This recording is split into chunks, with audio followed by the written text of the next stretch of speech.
Salamlar bizi izləyən hamıya. Keçən həftələrdə traktor oyunlarında bir çox hadisələr yaşandı.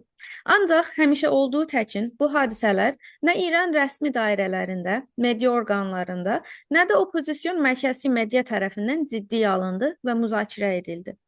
Bunların ən başında gələn ırqçılıq və ya rasizm məsələsi oldu. İkinci məsələlərdən biri ədəbsizlik və qadına qarşı sözlü şiddət və ya zorakılıq oldu. Bu növ hadisələr təzə deyil, uzun keçmişi olan olaylardır. Necə ki, keçmişdə dəfələrlə görmüşük, təəssüflə gələcəkdə də görəcəyik.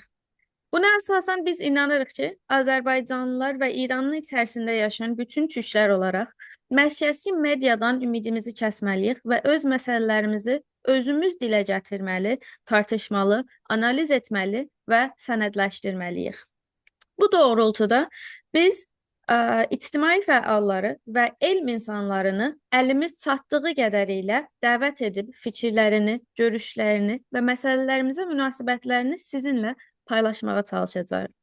Ümid edirik, gələcəkdə aydınlarımız və elm insanlarımız öz fikirlərini paylaşmaq üçün Ətəkyazı və Azərbaycan Civic Nation ilə irtibata keçsinlər. Bugünkü qonağımız fəlsəfə üzərinə doktora adayı çox dəyərli Əli Rza bəy İrşadi Fərdir. Əli Rza bəy, dəvətimizi qəbul etdiyiniz üçün çox təşəkkür edirik. Sizə sualımız İranda olan axır traktor oyunlarındakı hadisələri necə görürsünüz? Bunları özəlliklə fəlsəfi düşüncəsindən, bu baxış açısından nələr deyə bilərsiniz? Buyurun. Salam ərz edirəm, mən də sizin xidmət özəl Törkan xanım və çox təşəkkür edirəm məni dəyərli bilib və bu konuda sual soruşub və mənim nəzərlərimi istədiyiniz üçün.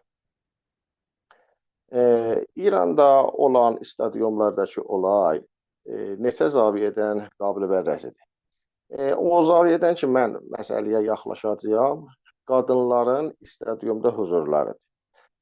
Ötür ki, bilirsiniz, İranda qadınların stadyuma girməsi yasaqlı idi. Neçə il bundan qabağın kimi. Qadın fəallar və feminist fəallar, ələl-əğləb mərkəzdə olan feminist fəallar hamısı gəlib bir kempeyn yola salıydılar və bu kempeyndə bu qadınların stadyumda huzurlarını istədilər. Bunu təbdil eləmişdilər bir dənə mütalibəyə, feminist cəryandan da. Ən boş mütalibələr idi.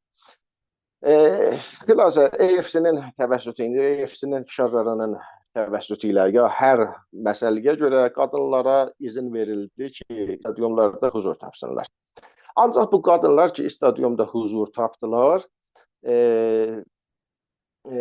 biz görüyoruz ki, bu qadınlar ki, stadyuma gəlirlər, özləri bəzən anti-qadın şüarlar və sloganlar verirlər. Burada bir boşluq vardır. Bir boşluq vardır ki, əl-əzdə o iqtidai kempeyni quran feminist fəallar, mərkəzdə olan feminist fəallar bunu zənn eləyən, bunu görmür. Mütəvəccih görürlər və əlan da təqribən demək olar ki, mütəvəccih deməklər əsən bu konuda tar. Nüktə burdədir. Bu qadın neçə vaxt kempeyn qurandan sonra bir izin tapdı stadyuma. Ancaq həm bu qadın özün erkəklərə bənzədərək, özün erkək tamaşaçılara bənzədərək istəyib fəaliyyət tapa və sujəci eləyə. Və burada özü olur. Nüktə buradadır ki, biz qadınların ümumi ərsələrə ayaqlarının açılmasını nədən istəyirik? Buna görə mütalibəmiz var ki, qadınların öz bir olub baxışları yansıya fəzai ümumiyə. Bebarəti, vaxtı ki, Perspolisin tamaşaçıların içində qadınlar gəlirlər və varidi stadyum olaylar, bunlar nə fəqət öz bir olub baxışlarını eləyə bilməklər, təhvil elgələr stadyumun fəzalarına, bəlkə özləri də tam bir erkək təkin davranırlar. Tam özdə bir faşist və rasist erkək təkin davranırlar. Bu böyük bir boşluqdur. Bu məsələni mən tozih verməkdən ötürü bir misal verirəm. Fərz eləyək ki, İranda parlimana keçməyə, seçilmə həqləri olmaydı qadınların. Və biz kempeyn qoyuyduk və seçilmə haqqını istəyirdik. Neçə vaxtdan sonra biz bu kempeyni qazanırdıq və eləyə biləydik qadınları seçək. Eləyə bilələri qadınlar seçilmə haqqlarına sahib olub və gedələr parlimana. İndi fərz buyurun, o qadınlar ki, seçilib və gedəydilər parlimana, həmin bu qadınlar gedələr bu parlimanda anti-qadın tərin vəziyyəti mümkündür. Müsəvvəbat bir qanunini təsvibə yetirələr. Və burada nəqz qərəz ittifaq düşək. Burada qadın ərsiyi ümumiyə gəldiyində qadın deyil, bir erkək təkin davranır. Bu bir nüqtədir ki, feminist mərkəz gərək bunu başa düşə və bunu görə. Feminist mərkəz bunu gərək mütəvəccih ola ki, vaxtı ki bu qadın gəlib gedir, cinsel şüvarlara da ziddi qadın verir. Dəqiqən o erkəklər ki, bir qolu cinsel şüvarlar verirlər, eyni onlar təkin şüvar verir. Yəni görsədir ki, bu qadın deyil ki, stadiuma gəlir. Bu sayeyi, ya bir qolu o erkəklərin kölgəsidir ki, stadiuma ayaq tapıb və eləyə bilirlər, gəlirlər bu stadiuma. Bundan biz bir qolu feministi bəhrəmiz olmayacaq. Qadın məsələsində nə fəqət qadın məsələsində bizim hərəkətimiz olmayacaq, nə fəqət qadın məsələsini eləyə bilməyəcək, ümumi ərsələrə çəkək, bəlkə qadınların vasitəsilə qadınları sərqıb eləyəcək. O iş idi ki, Perspolisin tamaşaçılarından təvəssütü ilə biz bunu gördük. İndi yeri çox-çox bunun boş deyil ki, bizim Azərbaycan milli fəallarının arasında qadın fəalları, feminist fəallar bu konunu açalar. Mərkəz feministləri ilə, fəalları ilə bu konunu tartışalar və bunu onların üzərinə görsədələr ki, vəziyyət hansı vəziyyətdir?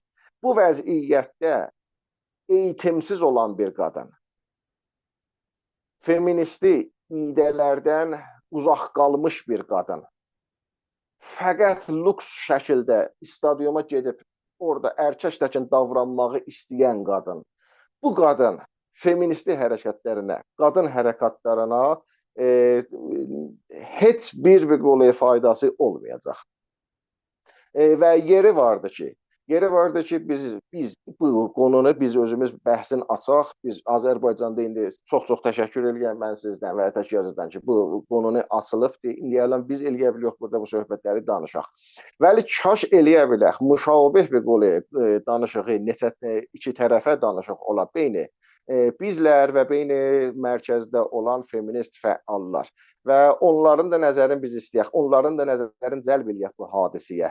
Onlar da görərlər ki, sirfi məsələyi ki, durub qadın gedə, erkək təkin davrana qadından heç bir məsələyi həll eləməyəcəkdir.